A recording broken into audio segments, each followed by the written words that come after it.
नमस्कार,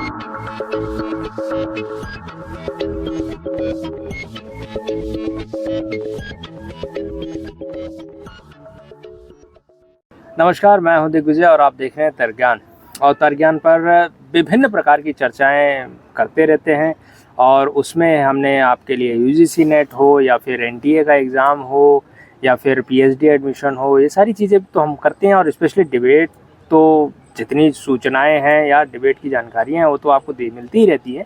लेकिन अभी इस वीडियो में हम कुछ राजनीति से जुड़ी हुई बातें करेंगे और उसको हमने एकेडमिकली सरकास्टिक नाम दिया हुआ है इस चर्चा का, जिसमें हम कुछ राजनीति से जुड़ी हुई कुछ ऐसी बातों की चर्चा करेंगे जो कि राजनीति की बात करेंगे, लेकिन राजनीतिक लोगों की तरह बात नहीं करेंगे। तो एकेडमिक्स की में राजनीतिक गतिविधियों, घटनाओं को कैसे देखा जाना चाहिए उसके बारे में बात करेंगे। चूँकि अभी लोकसभा का चुनाव चल रहा है और तमाम तरीके की बातें की जा रही हैं, तो हमारे साथ अभी पीएचडी स्कॉलर कुंदन कौशल जी हैं और इनसे हम जानने का और चर्चा करने का प्रयास करेंगे कि जो बातें राजनीतिक चुनाव रैलियों में की जा रही हैं उनका निहितार्थ क्या है और साधारण लोग उसे किस तरीके से देखें और समझें। उसका मतलब यह है कि जो चुनाव हो रहा है, चुनाव में जो वास्तविक मुद्दे होने चाहिए वो हैं, या फिर पोलराइजेशन या फिर दूसरी तरीके की जो बातें होती हैं वो चीज़ें हो रही हैं। तो कुंदन, स्वागत है तर्कज्ञान पर एक बार फिर से। नमस्कार। और ये आज के इस नई पहलू को जो एकेडमिकली सरकास्टिक, जैसा दिग्विजय ने बताया, मैं भी बहुत ज़्यादा एक्साइटेड हूँ कि कैसे उन सारे रेटोरिक्स को या उन सारे डिस्कशंस को हम किस तरीके से एकेडमिकली एंगेज करके, एंड नॉट अगेन जैसा इन्होंने कहा कि पॉलिटिशियंस के लैंग्वेज में नहीं, बल्कि उसको इस तरीके से समझना है कि एजुकेशनिस्ट कैसे देख सकता है, एक एकेडमिशियन कैसे देख सकता है, और देन अगेन स्टूडेंट्स को या लर्नर्स को कैसे देखना चाहिए, not by the language of any particular political terms, या कोई कुछ कह रहा हो और उसको ऐसे ही एज इट इज कैच कर लिया हो। तो हम इस सारी विविध बातों को हम बात करेंगे। तो इसको शुरू करते हैं, लेकिन शुरू करते हैं ये कि जिस तरीके से अभी जो आप कह सकते हैं वॉर ऑफ वर्ड्स चल रहा है पॉलिटिकल लीडर्स के बीच में, और सीधे तरीके से, और जो रिजर्वेशन को लेकर ये सारी चीज़ें चल रही हैं कि ओबीसी की कैटेगरी का रिजर्वेशन काट के मुसलमानों को नहीं दिया जाना चाहिए, और क्योंकि कांग्रेस गवर्नमेंट कर्नाटक में ऐसा कर चुकी है और उसको फिर सुप्रीम कोर्ट से भी खारिज किया गया था कि आप रिलीजन के बेस पर जो है रिजर्वेशन नहीं दे सकते हैं। तो ये जो सेकुलरिज्म का इशू है, कुंदन, इसको कैसे देखते हैं कि क्या अभी सेकुलरिज्म के अराउंड डिबेट चल रही है, या सेकुलरिज्म को ध्वस्त करने के लिए जो नैरेटिव है, जिसको हम शूडो सेकुलरिज्म कहते हैं, उसको ध्वस्त करने के लिए ऐसी चर्चाओं को हवा दी गई है? ट्रू। मुझे लगता है अपना देश एक यूनिक देश इसलिए भी है क्योंकि हर समय वो चुनाव हो या ना हो, सेकुलरिज्म का मुद्दा तो मतलब जिसको हम लिटरली जिसको हम कह देते हैं धर्मनिरपेक्षतावाद, जो कि ऐसा है भी नहीं, वो फिर बाद में हम लोग जानने को मिलता है या जब हम पढ़ाते या समझते हैं कि पंथ निरपेक्षतावाद अलग है, निरपेक्ष भी होना एक अलग बात है। लेकिन सेकुलरिज्म, फिर idea of secularism and idea of secularism बहुत ज़्यादा डिफरेंस नहीं है। अब पर्टिकुलर एक प्रॉपर परसेप्शन से अगर आप सिख हैं तो फिर ये आपका सिकुलरिज्म है जो कभी ख़त्म नहीं होगा। वो चाहे आप सेकुलर वर्ड मेंशन करके रखें या हटा के रखें, जब वो अगर आप उससे मेलाफाइड हैं, इन्फेक्टेड हैं, तो आपको हमेशा डाउटफुल लगेगा ना। जैसे आप कह रहे हैं कि रिजर्वेशन की बात है, भारत में रिजर्वेशन अभी एक मसला नहीं है। ये रिजर्वेशन का मसला अगर आप हटा दें तो फिर कई ऐसे मसले हैं, फिर रेलवे रिजर्वेशन की बात आ जाएगी।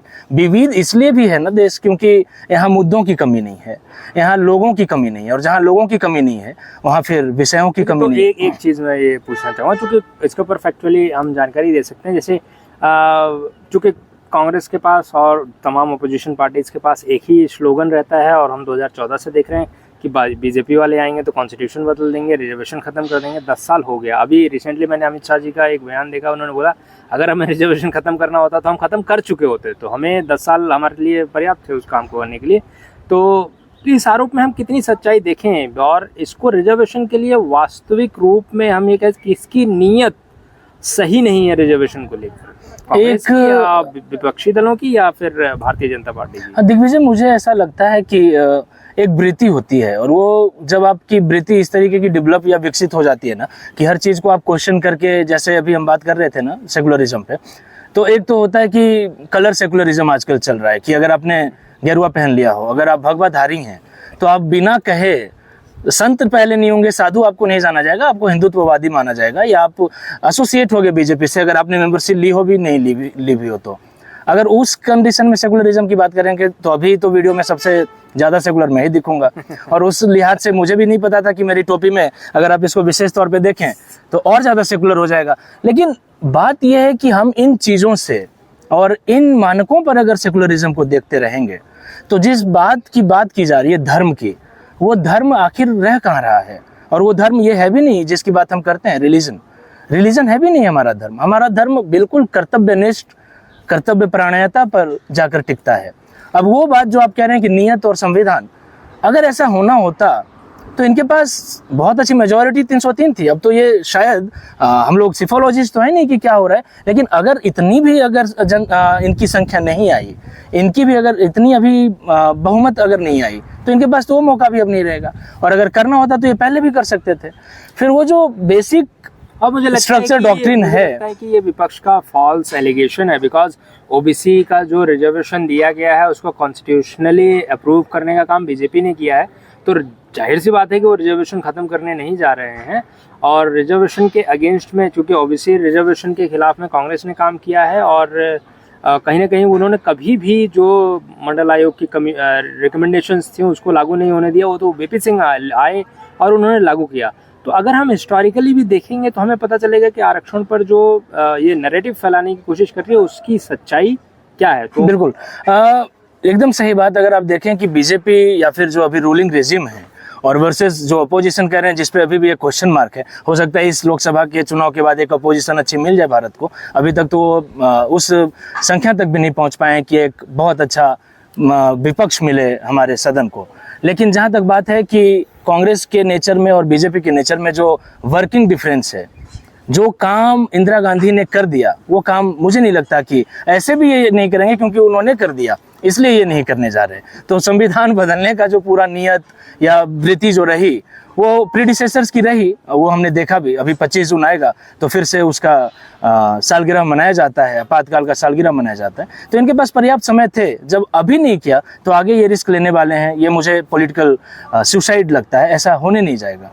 अच्छा, और एक बात और ये मैं कह रहा था कि जैसे अभी जो इलेक्शन चल रहा है तो भाजपा ने नारा दे रखा है 400 पार। तो 400 पार के लिए जो है वो लोग मेहनत भी कर रहे हैं और वो दिखाई भी देता है कि भाई हमारी तो 400 साल, क्योंकि हर पॉलिटिकल लीडर जो है ये प्रेडिक्ट करता है कि हमारी सीटें कितनी आने वाली हैं। कोई कहता है कि नहीं हम जो है 272 ले आएंगे तो पूरी बहुमत से आ जाएंगे, या फिर भाजपा और एनडीए का नारा है कि भाई हम इस बार 400 पार के साथ मोदी सरकार बनेगी। लेकिन विपक्ष के लोग ये नहीं बता रहे हैं कि उनकी सीट कितनी आ रही है। वो सिर्फ ये करेंगे नहीं भाजपा 200 नहीं क्रॉस करेगी, 150 नहीं क्रॉस करेगी, लेकिन वो अपनी नहीं बता रहे हैं कि उनकी कितनी आएगी। हाँ, देखा जाए दिग्विजय, तो अभी भाजपा के लिए भी 400 पार तो मुझे लग रहा है कि आईपीएल में स्कोर 400 हो जाए वो संभव है 20 ओवर में। लेकिन इनकी सीटें 400 पार तो नहीं, लेकिन हाँ इनकी जो गणना है, विपक्ष की जो गणना है, वो भी धरातल से बहुत अलग है, ग्राउंड रियलिटी से बहुत अलग है। पता नहीं क्यों और कहाँ से वो सर्वे करते हैं, और अगर ऐसा करते हैं तो उन्हें अमेठी से जरूर लड़ लेना चाहिए था या रायबरेली से मिस सोनिया गांधी को जरूर लड़ लेना चाहिए था। और मैं जब लड़ने की बात कर रहा हूँ तो फाइटिंग की बात नहीं कर रहा, मैं बात कंटेस्ट करने की कर रहा हूँ।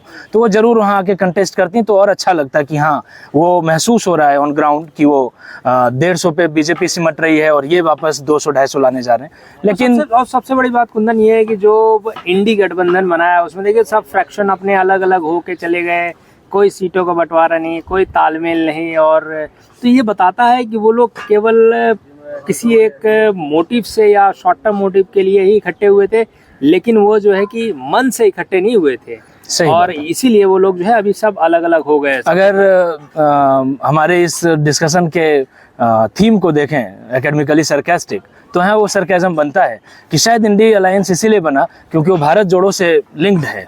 तो चाहते हैं कि वो पहले भारत जुड़े तब जाके वो इंडिया अलायंस बन के आएगा। और इसीलिए शायद उन्होंने एक यात्रा भी निकाली थी जो कि न्याय यात्रा, पता नहीं अभी तो 25 हाई कोर्ट्स हैं। दो न्याय यात्रा तो राहुल गांधी के नेतृत्व में कांग्रेस निकाल चुकी है, भारत जोड़ो यात्रा निकाल चुकी है। तो अभी कांग्रेस एक और नई यात्रा निकालेगी जिसकी घोषणा गृहमंत्री अमित शाह जी ने कर दी है कि 4 जून के बाद कांग्रेस खोजो यात्रा निकलेगी क्योंकि वो बचेंगे नहीं, मतलब उनकी सीटें इतनी नहीं आएंगी।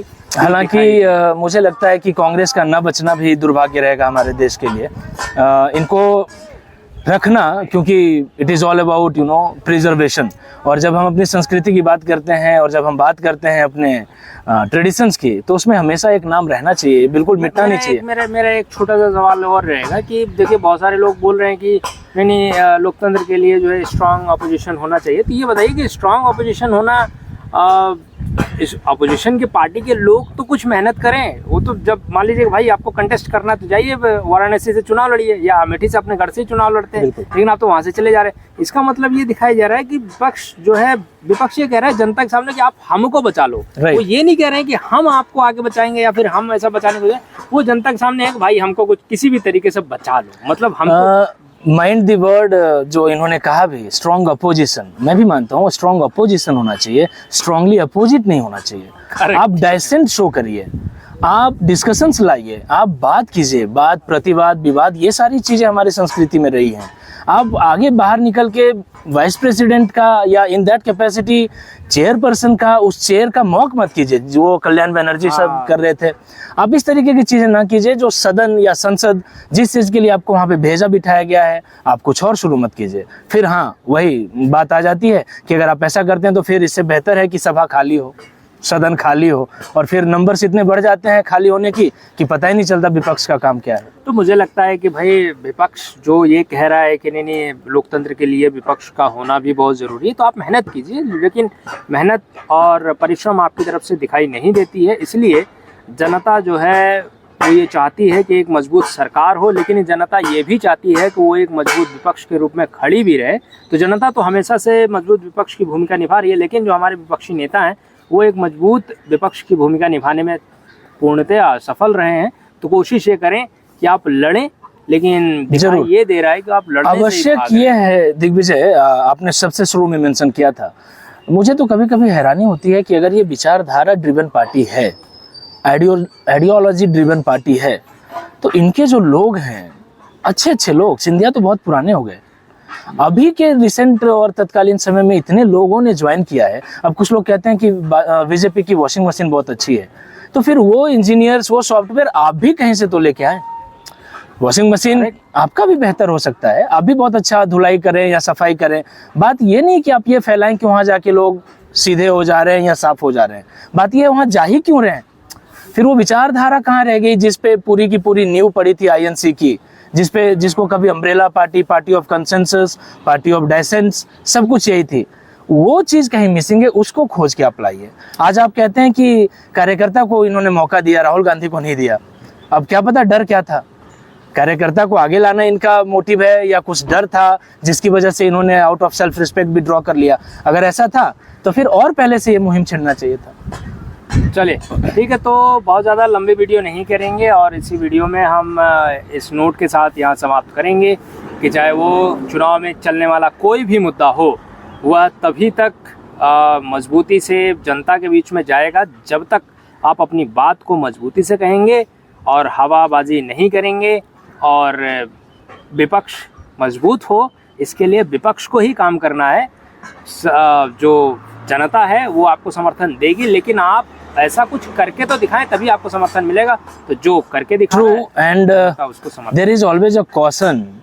और मैं ये एक्सपेक्ट करता हूँ कि अगर ये युवा नेता हैं जो कांग्रेस को आगे तक ले जाएंगे, 50 साल से ऊपर हो गए तो क्या युवा नेता रहे? हो सकता है भी नीड टू डेढ़ हो जाते हैं हमारे यहाँ। और इसीलिए शायद जब भी अपने प्राइम मिनिस्टर वो मेंशन करते हैं हमारे पास 65% आबादी है युवा की, तो उसमें वन ऑफ देम वो होते होंगे।